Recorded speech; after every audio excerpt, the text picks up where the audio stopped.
শুনেছি 1,30,12,000 স্কোয়ার ফুটের মধ্যে মজমাটা হবে। আচ্ছা, যেখান থেকে বয়ান পর হচ্ছে আল্লাহর বিরাট দান। হ্যাঁ, এখানে বিরাট মানে আসছে মানুষের কাছে, খানা পিনার ব্যবস্থা সব হয়ে যাচ্ছে অটোমেটিক রোজের। হ্যাঁ, একটা মানে ফেরেস্তা এখানে কাজ করছে, এরকম একটা ব্যবস্থা চলছে যা বোঝা যাচ্ছে, কারণ গোডাউন সব প্যাকটা হয়ে যাচ্ছে, এত মাল আসছে। আল্লাহর গায়েবী খাজানা থেকে এত মালজল এখানে আসছে। জি, আচ্ছা, আপনার নাম? আমার নাম আমজেদ আলী। সুন্দর একটা পরিবেশ, এখানে ইজতেমা হওয়ার একবারে উপযুক্ত জায়গা। যোগাযোগের যে কেন্দ্রস্থল, এখানকার মানুষের যে সাহায্য সহযোগিতা, এর জন্য আমরা একদম গর্বিত বা মুগ্ধ। এই যে জিনিসটা হচ্ছে, আমরা মুসলিম হিসেবে এর জন্য গর্ববোধ করি, বিশেষ করে পশ্চিমবাংলায় হচ্ছে সেই জন্য।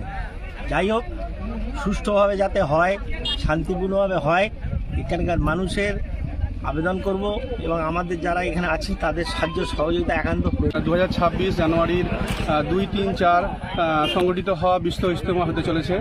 তো এই বিশ্ব ইজতেমায় ধর্মপ্রাণ প্রতিটি মুসলিম সম্প্রদায় সহ জাতি ধর্ম বর্ণ অর্থ নির্বিশেষে সমস্ত সম্প্রদায়ের মানুষ এখানে আসুন, আপনারা ঘুরে যান, দেখে যান।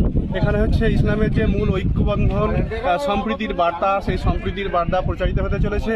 প্রত্যেকটা মুসলিম সম্প্রদায় কিভাবে তাদের হচ্ছে সুন্নতকে আঁকড়ে ধরে থাকতে পারে, কিভাবে তাদের মধ্যে ভ্রাতৃত্বের বন্ধন গড়ে উঠতে পারে, কিভাবে তারা এক রবকে চিনে নিতে পারে, কিভাবে নিজেদের ধর্মের মধ্যে টিকে থাকতে পারে, সেই সম্প্রীতির বার্তা এখানে দেওয়া হয়।